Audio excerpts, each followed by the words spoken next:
Laying the Foundations of a New Order, RK equals, Part 3, RK equals. General Vale returns victorious. After the stunning success of Operation Star Hammer, Republic naval units are returning for repair and resupply while forward-deployed battle groups secure key hyperplanes. As of noon today, GAR High Command confirmed that communication lanes with the Mid-Rim Alliance are now open, though currently restricted for use by governments, the military, and vital war industries. Holonet News. Tonight, on The Galaxy at War, we will have an exclusive interview by our own Sylvia Halcyon with GAR and local soldiers who held Eriadu against all odds ever since the culmination of the Separatists' grand offensive. In other news, our correspondents at Kuat confirmed that a large convoy with heavy escorts left for Naboo. Those freighters carry relief supplies and spare parts for the Republic warships and vehicles in the Mid-Rim. They are expected to return with holds full of plasma cells from Naboo and ship components to be recycled and utilized for the war effort. GNN. I am not sorry to say that our colleagues at the Strategy Insider don't know what they're talking about.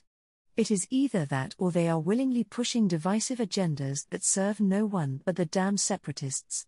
By relieving the Mid-Rim Alliance, General Vale achieved multiple strategic objectives beyond the scope of Operation Star Hammer, putting the Republic as a whole in a much better long-term position. Without his decision to head for the Mid-Rim, Admiral Trench might have struck on his way back to separatist space, laying waste to our allies over there. Instead, now we have multiple sectors with hundreds of worlds back into the fold. GAR naval and army elements that might have been destroyed otherwise can finally rest and recover instead of dying abandoned. The same is true for our valiant allies from Naboo to Eriadu. Of greater importance is that through first establishing and now relieving the Mid-Rim Alliance, General Vale just secured the whole Western Galactic Quadrant for the Republic. There are only light raiding enemy forces left in the entire region, which we have good authority and will become a focus for our military in the area. This is a staggering strategic and moral victory, giving us access to a tremendous amount of resources to feed the starved economies in the core. Preserving the Mid-Rim Alliance and the sectors to the west of it radically changed the long-term projections for the war. The separatists are going to be on the clock now. Holonet News.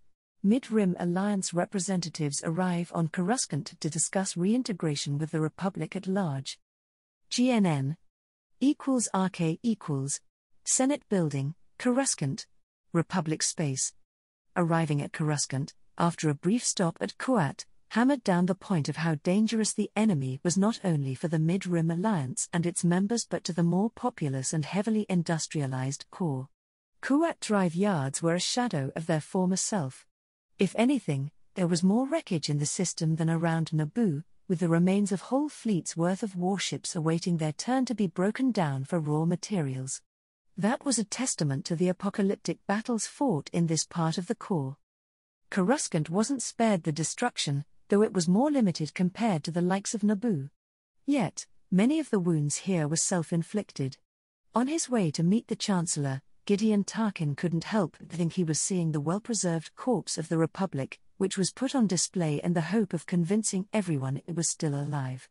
It was even working, though by now, he knew better.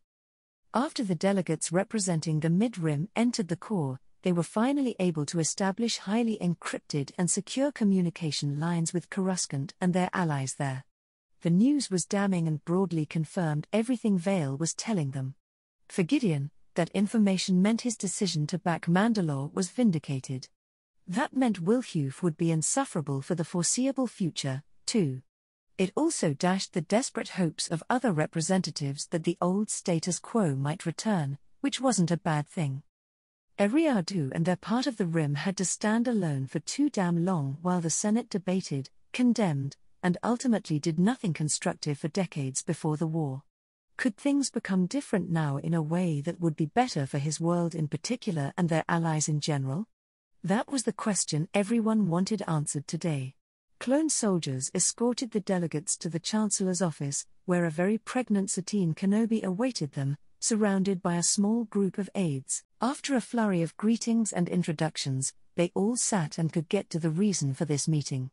After all, he has experienced in the war so far, Gideon both appreciated and felt sad at disregarding so many diplomatic niceties and protocols so they could immediately get to the point.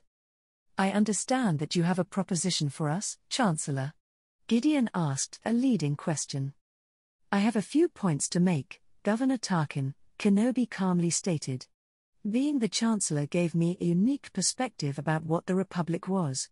It was a radically different experience from what I expected or believed it to be. You know who I am and who I was, Governor. For my new Mandalorians and me, the Republic was a shining beacon we strove to emulate," the Chancellor sighed quietly. "The truth of the matter was far different. Before either of us was even born, the Republic betrayed its core principles. Security and economic prosperity, Governor Tarkin. You know what happened when the Republic disbanded its military and, for all intents and purposes, abandoned the Rim. Eriadu had to fight again and again to maintain a semblance of order. It was that betrayal that directly led the Trade Federation as we know it to become a thing and to the first invasion of Naboo. At its core, my offer is a simple one, Governor. We go back to the basics and build a new order." "Security and prosperity?" Gideon repeated as if tasting the words. That was what Eriadu and his family had been fighting to preserve for nearly a century now. The question was what the Chancellor was really about to offer.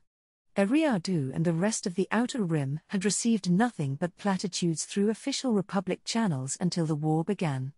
Almost everything they have achieved for decades was through family connections, business deals, and political alliances with individuals, corporations, and houses in the core, not because the Republic government decided it was high time to accept responsibility for the Rim once again. "Security and prosperity," the Chancellor gave him a sharp nod that made her elaborate headdress sway. "The Republic framework didn't survive the murder of Chancellor Palpatine.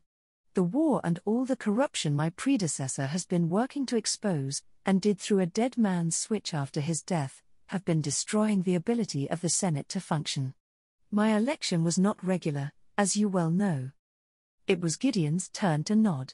He had been briefed on how Satine Kryze, the Duchess of Mandalore, became a Chancellor, and it wasn't because the Senate could agree on someone after an embarrassingly long period of a deadlock. To be honest, her election was a warning sign that vindicated all dark rumors everyone had heard or suspected about how the Republic really worked. Under different circumstances, even something like that could be swept away by success and the need to normalize the situation. Because of too many reasons to recount, that wasn't in the cards. If anything, the Republic kept fraying, with more and more worlds ceding or outright joining the Separatists. The recent successful campaign might have stemmed the bleeding, however. Gideon knew the truth behind it. Vale told it to the Tarkin brothers, and their allies in the core recently confirmed it. Those powers, which were the economic and industrial heart of the Republic, no longer believed the current paradigm was sustainable. The only reason they weren't seeking a separate peace with the Confederacy was the chance of victory Vale's plan offered. Either way, the price for their support was a new paradigm that would give them more than the Republic framework could offer, and that was something Eriadu couldn't accept. The Republic's mismanagement and lack of support were terrible enough. Whatever replaces it might be worse. That was why, eventually, everyone agreed to back Vale's outrageous plan, so here they were, discussing what would have been treason not so long ago. However, how could you betray something that no longer existed? You are telling us that the Republic is dead, Gideon spoke in a measured tone. What do you intend to replace it with? A federal framework has served this galaxy well for a long time. Anything more would lead to even more strife at a time when we can ill afford it. I offer to establish a military and economic alliance for the duration of the war. We will use it and what effective Republic institutions are left as a foundation to replace the Republic in the fullness of time. Many of the details are open for discussion, the Chancellor explained. However, one thing is clear. We cannot afford to allow centralization of power within a single faction like within the Republic. That was its eventual downfall. There was nothing to check the ambitions and policies of the core, which directly led to the formation of the Separatists. This is my second offer, Governor Tarkin. The Mid-Rim Alliance will be one of the pillars of the new order, acting as a counterbalance to the old powers in the core. Even with all the core has suffered in the war, we don't have the industry or population to challenge established core powers in the long run. Tarkin shook his head. No matter how tantalizing the proposal was, it wouldn't work. As presented, it would set up the Mid-Rim Alliance for a future clash with the core, one they might not survive. Kuat and Corellia are with us. Many of their rivals would rather see them not recover from the war. If your bargain with Mandalore works, a new Mandalorian nation will act as another pillar to counterbalance the core, Kenobi elaborated. You had a sway over 1,000 developed worlds or so in the Mandalorian and nearby sectors, didn't you, Chancellor? Gideon inquired. Less now after the Separatists invaded, Kenobi admitted. Tarkin's mind raced. If Vale returned as a liberator backed by the Mid-Rim Alliance, that might allow him to create a resurgent Mandalorian nation. Would that be enough? Could such a nation rise fast enough to be a helpful ally? My third offer is focused on economics. When the war ends, we will need a replacement for the services the Trade Federation offered in the Rim. Federal and local military units would cover security.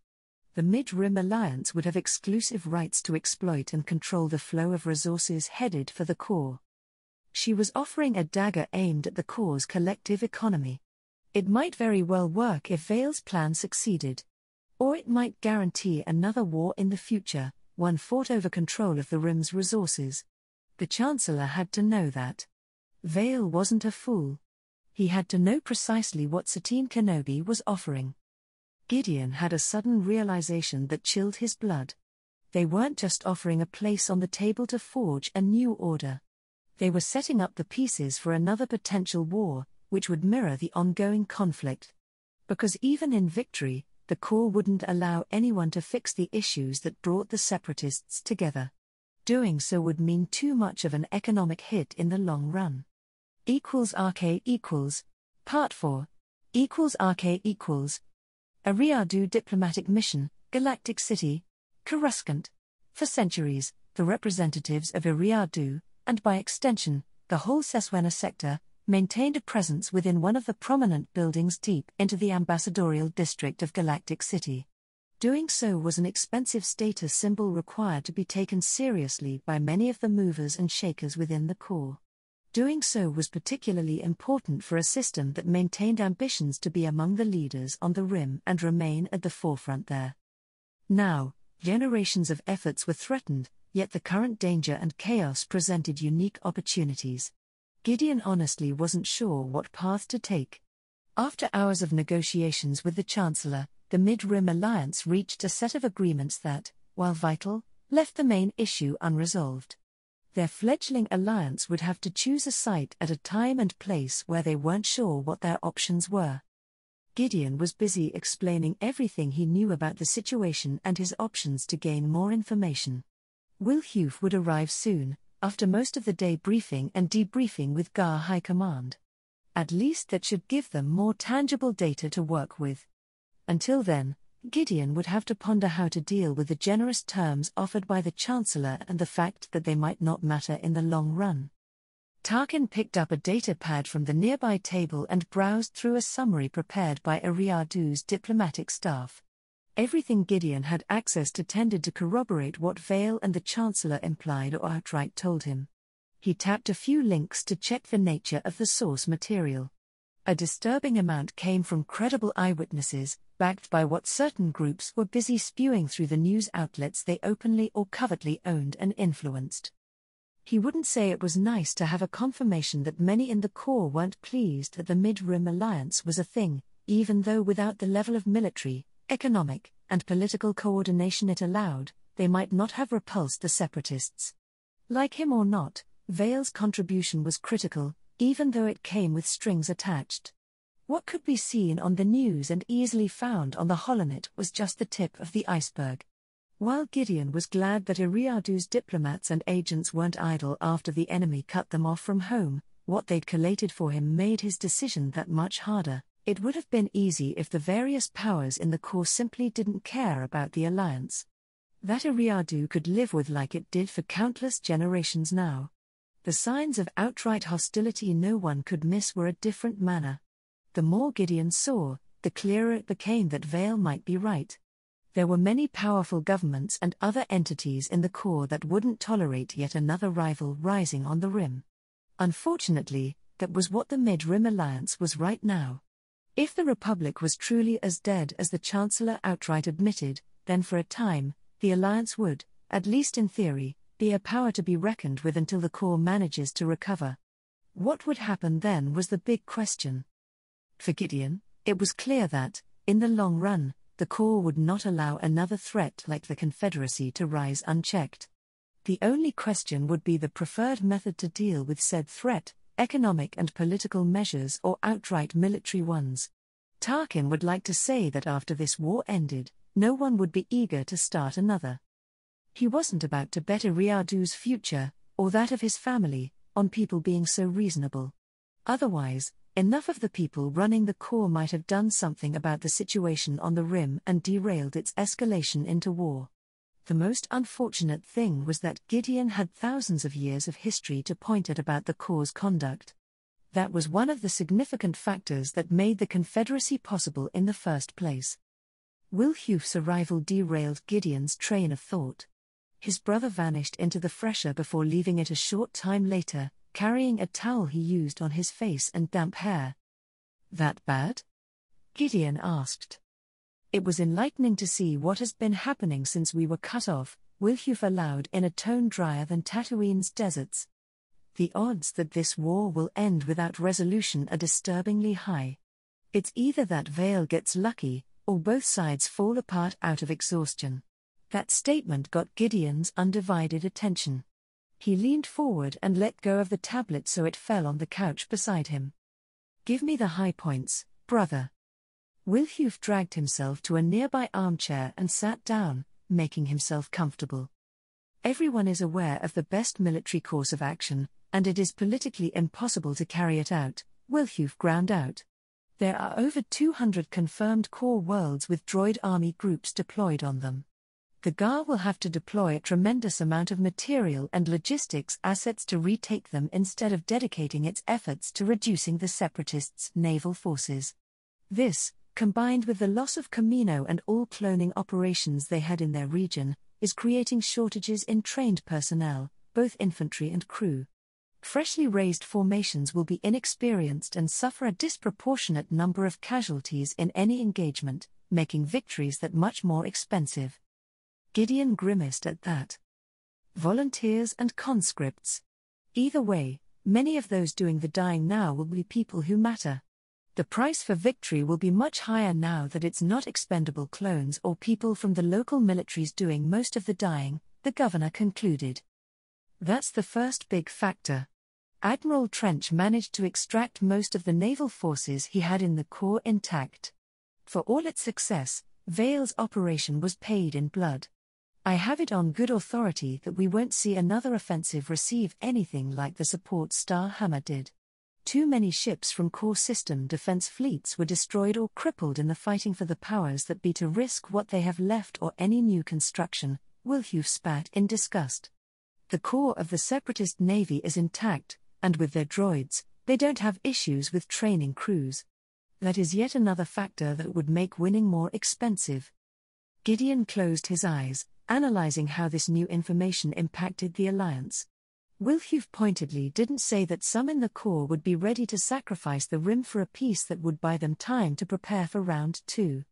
After all, he had too many damn confirmations now that if it wasn't for Vale and his latest crazy plan that worked, right now, the Mid-Rim Alliance might be standing alone.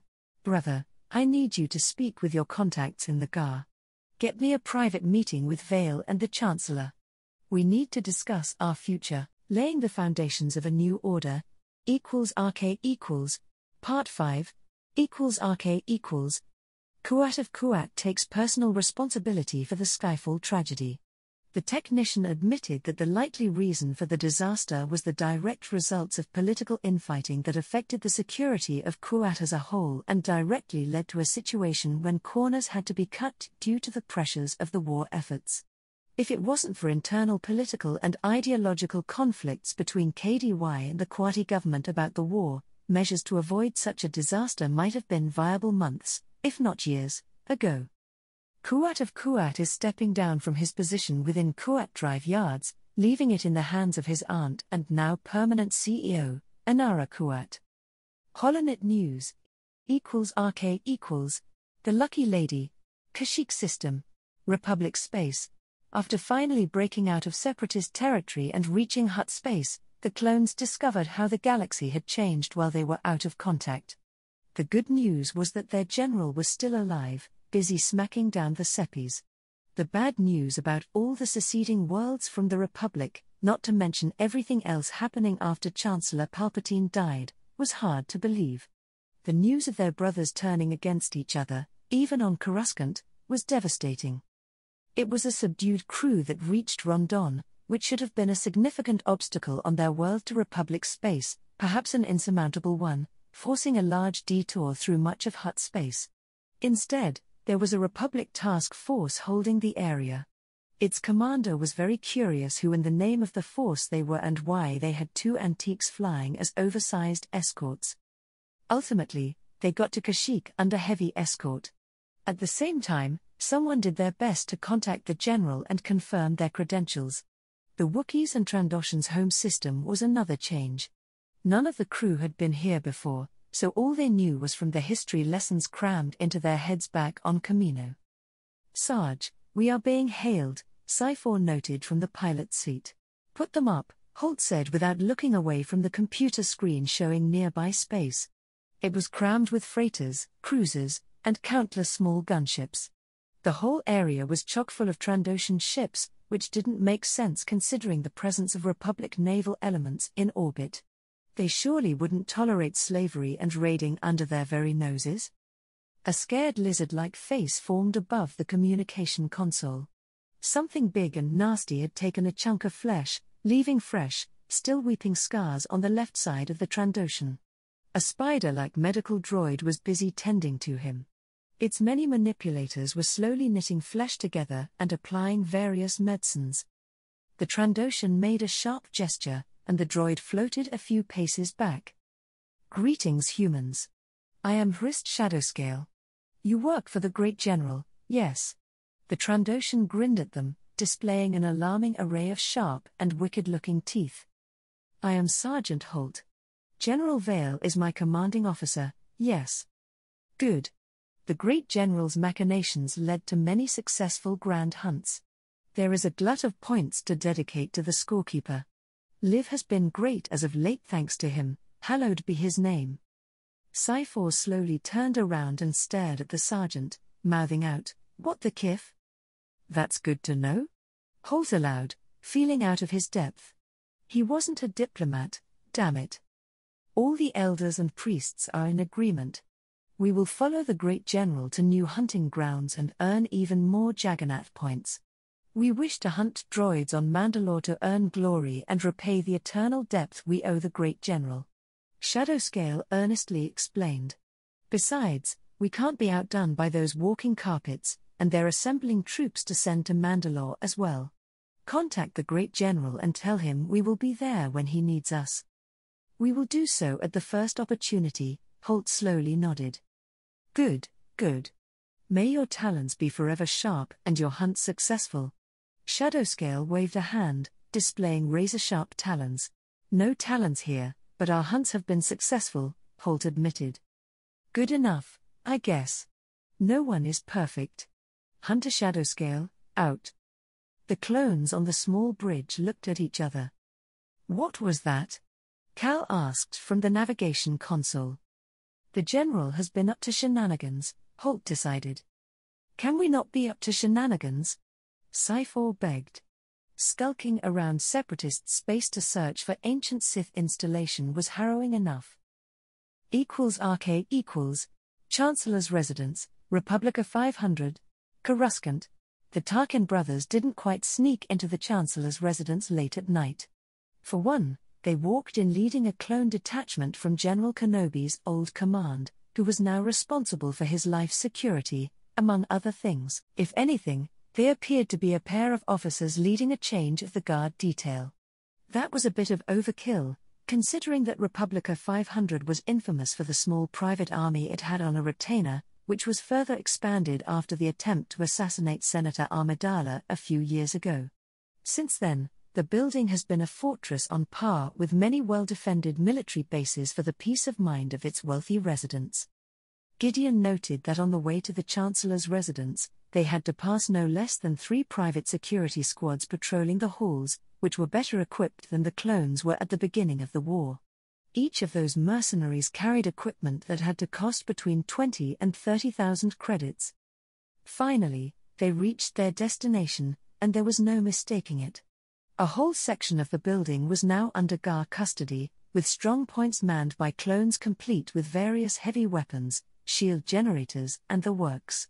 Both the GAR as a whole and General Kenobi were determined not to have this Chancellor assassinated, too. Gideon could only approve. Palpatine's murder was a disaster the Republic obviously didn't and wouldn't recover from. After ensuring they were no imposters or carrying weapons, the clones let them in. To Gideon's surprise, for a residence within Republica 500, the Chancellor's quarters were surprisingly plain.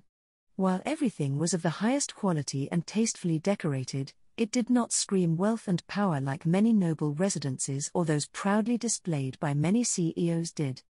Inside, the Tarkins found 4 people waiting for them. The Chancellor was unmistakable. This time, she wore a plain, comfortable dress and lounged on a soft armchair. Beside her sat Vale and an unfamiliar red-haired woman. Across a table covered in snacks, tea, and CF sat a middle-aged man in a traditional Qati dress. That one Gideon was familiar with, he was Kuat's new senator, Derek Storm. Governor Tarkin, Admiral Tarkin, the Qati man greeted them with a rich upper-crust core accent. "I understand you are to have a private conversation with the Chancellor." Storm finished his CF and stood up. "I can assure you, Chancellor Satine and Mandalore have Kuat's full backing for what you are about to discuss." Storm smiled at them, then offered the Chancellor a slight bow before heading for the exit. "Governor, Admiral, please take a seat," the Chancellor offered with a wave. She noted that they were looking at the unfamiliar woman. "This is Darth Sash, Vale's former master. She is here for a reason, apparently. A further confirmation that Kuat is with us. After all, it was Zash's work that ensured it was so," Vale explained. "Further, we'll be leaving after this meeting. Some of my agents were finally able to contact me. They just got back to Republic space bringing back various Sith artifacts that might come in useful when liberating Mandalore. You are also making a point, aren't you, my friend?" Wilhuf noted in good humor. "The 2 people in the Republic capable of murdering worlds by themselves are in this room." It took Gideon a few moments to fully digest what his brother said. He couldn't help the shiver that ran down his spine at that. His eyes went for the unassuming woman, who smiled pleasantly at them. "My former apprentice here requested my aid at Mandalore. I feel like obliging.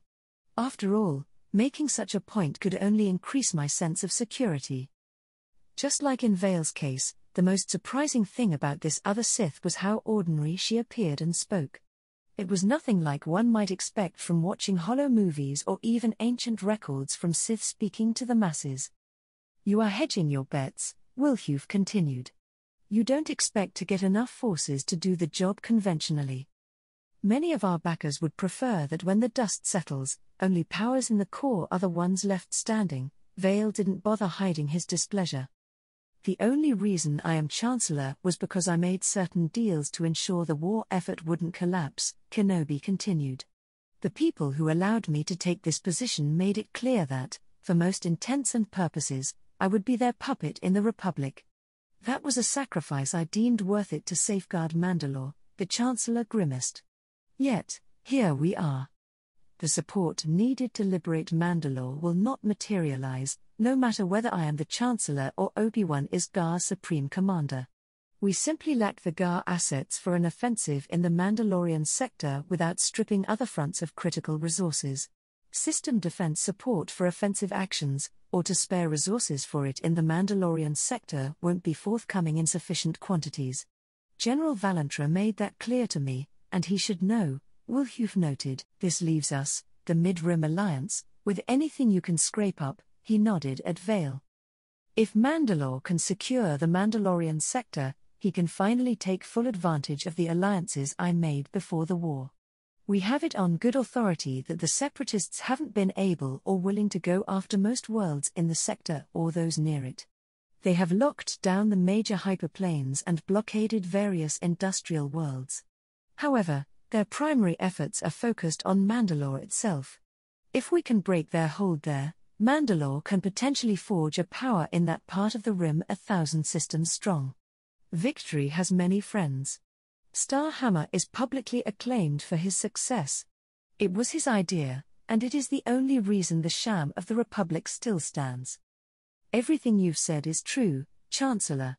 Yet, what you offer isn't a return to the status quo. It means that we will be pledging ourselves to your cause and, in the fullness of time, risking a full-scale war with the core, Gideon countered. Do we? All the deals that made me a chancellor, all the deals that might see me as a puppet leading a new order, failed to consider two factors. Kenobi offered them a sad yet determined smile. She looked at Vale and pointed at him and Sash. At the end of the day, I do have raw power backing me. With the Mid-Rim Alliance, a new Mandalorian nation, and these two? We can potentially reshape the galaxy to our liking. RK equals. Part 6. RK equals. Chancellor's Residence, Republica 500. Coruscant. We don't seek a conflict with our allies in the core, Governor Tarkin, Vale interjected. We would be more than content to go back home. However, while that was an option we were offered, our allies chose not to deliver on it. Now, we must make our own arrangements to ensure long-term survival and prosperity. Where is the Republic's place in your new order? Gideon asked. In the dustbin of history, Kenobi's answer was firm and to the point.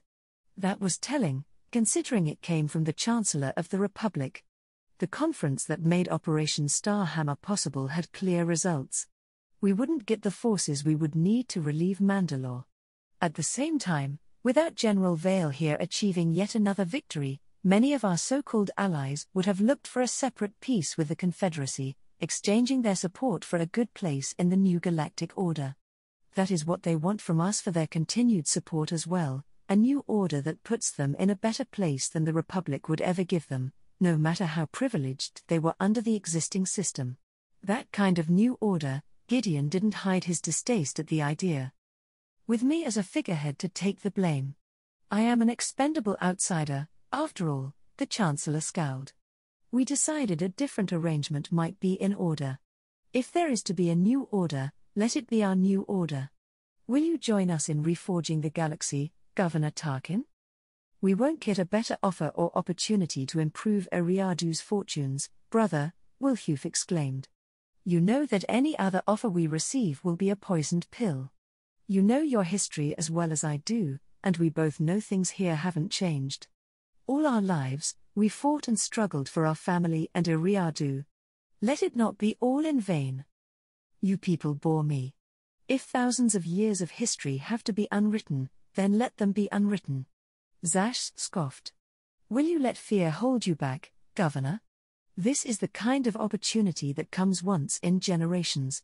Make your choice. The faster we are done, the faster I can return to my research. Some things don't change even after thousands of years, Vale chuckled.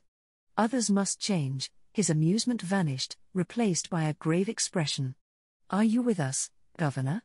Can I count on the Mid-Rim Alliance? If it wasn't for you, there wouldn't be an alliance to speak of. We will send what forces we can spare. I am afraid that they might not be enough. As for your broader offer, Gideon sighed. Yes. Let us make our own path. Now, selling all that entailed to the rest of the Alliance's leaders was another question. Splendid. Kenobi clapped her hands and smiled. Now, while you are here, Delkatar, please tell me if there is something else we should know that slipped your mind. Like that artifact hunt of yours. That you should know in person or that other people in the military should be aware of? Vale inquired. That certainly got Gideon's attention. Don't you dare play word games with me. There are various projects I have been unable to check the progress of due to the demands of the war and everything that happened since the Crimson Affair, Vale began. Everyone blanched at the reminder of that horror. Gideon himself only had second-hand information, but that was more than enough to give him nightmares for months. There's my Black Operations group that has been going after Sith Empire bolt holes set up in case the Empire fell. That is where my people found the schematics for the Basilisk droids. It was part of that group that managed to reach me today with more goods, and we are going to see how we can utilize them to liberate Mandalore. Vale nodded at the other Sith. Another project my people had been running in conjunction with various Republic intelligence services was taking over the major crime syndicates on Coruscant to ensure the Sith won't use them again to smuggle in agents or carry out attacks. The last I heard about that project was before the Palpatine's murder. I haven't had the time to see what is happening there. Have you been playing at Spymaster in your spare time? Kenobi hissed. Just a bit. As I said, most of those projects were in conjunction with Republic intelligence services. They only provided material support for the treasure hunt while taking the lead in subverting the local criminal elements. Finally, after the whole mess with the Jedi younglings, my people stashed a few of them in a safe location in case the Jedi got compromised again. It might be for the best if someone goes to check on them and recovers the children and the survivors of their families. I am calling Obi-Wan on that one. While we are all here, we might as well discuss what we will do with Force sensitives. Obi-Wan and I had a few conversations about it but haven't reached a decision on that point that might be politically viable. The Chancellor glared at a comm device left on the table before her after glancing at her very pregnant belly. Be a good brother-in-law and give me that thing. Vale shook his head and looked at the device. It floated above the table and flew into Kenobi's waiting hand. Have any of you two given a thought about the future of the Jedi, or well, Force sensitivities? They do need training, yet the Jedi's legacy is going to be tainted for generations now, the Chancellor reminded them. Honestly, Gideon hadn't thought about that at all. A glance revealed his brother was in the same boat. I am not sure we should be consulting your two at all. Kenobi looked critically at the Sith. However, you know very well how the old Jedi Order failed, as well as how the Sith Empire failed in training people like you. That was actually a good point. In that regard, there was no better qualified to consult than their pet Sith. You don't have any other secrets to share, do you? Kenobi asked while tapping buttons on the comm device. A holographic projector built into the ceiling above them came to life, showing the bust of General Kenobi. He looked harried but otherwise well. Satine. You've got a Vale issue? What did he do this time? What he did months ago is the better question, Obi-Wan. He can fill you in himself. Obi-Wan looked around and raised an eyebrow. I see you have guests, dear. What have you been up to? The Midi-Rim Alliance is with us. Now, we need to discuss certain other matters. General Kenobi grimaced before smiling bitterly. It couldn't be helped then. We will have to walk this path we chose to its end. Delkatar, what have you been up to? I haven't heard the end of complaints you went rogue.